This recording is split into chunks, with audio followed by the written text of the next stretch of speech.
ผู้ไทยวานขั้นผู้เลออันขี้ข้านมีใดอันเฮ็ดแนวอ้าย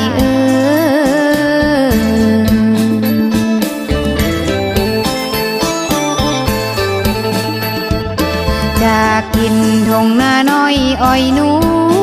ลัดป่าพาผู้เข้าสู่เขตเมืองวังเป็นลูกหลานเหลนผู้ไทยรักษาเอาไว้มรดกมูลมังมูลเสือเผ่าผู้ไทยสั้นสร้างยังเหลือเอกอ่างคือพระธาตุญานางลาวยังเหลือเอกอ่างคือพระธาตุญานางลาวที่สร้างเกี่ยวกอดงานินไม้เขตแดนดินถิ่นเมืองวังตอมเต้าสร้างอยู่ทำกินสิเหลือสืบหากันเนอเผ่าผู้ไทยของเฮามีเวลาเมื่อยามถิ่นเก่าบ้านเมืองกกเขาเผ่าผู้ไทยเมืองวังบ้านเมืองกกเขาเผ่าผู้ไทยเมืองวัง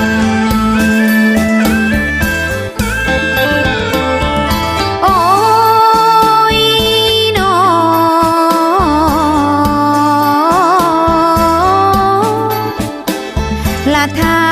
นผู้ฟัง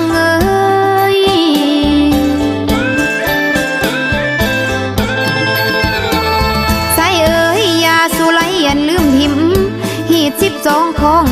14ป้าเพนีตั้งแต่เข้าหากสาเวนอย่าหือมองใส่พระองค์แสนยังยืนยัง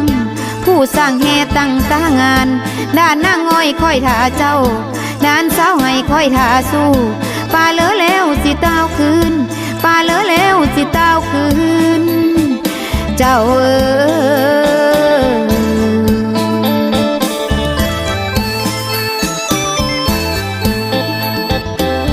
ใส่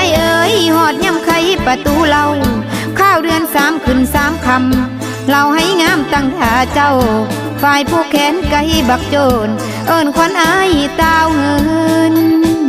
เฮานาเฮานา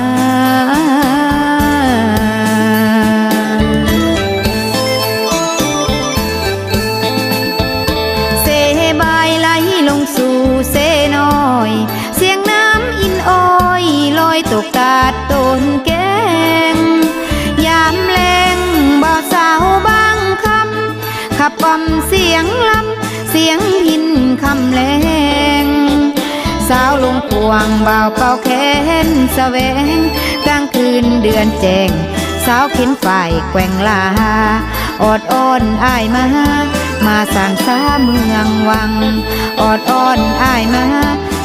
สร้างสาเมืองวังโอ้ยนอ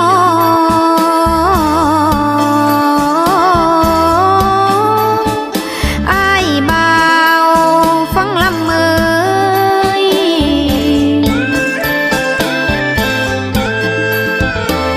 ใส่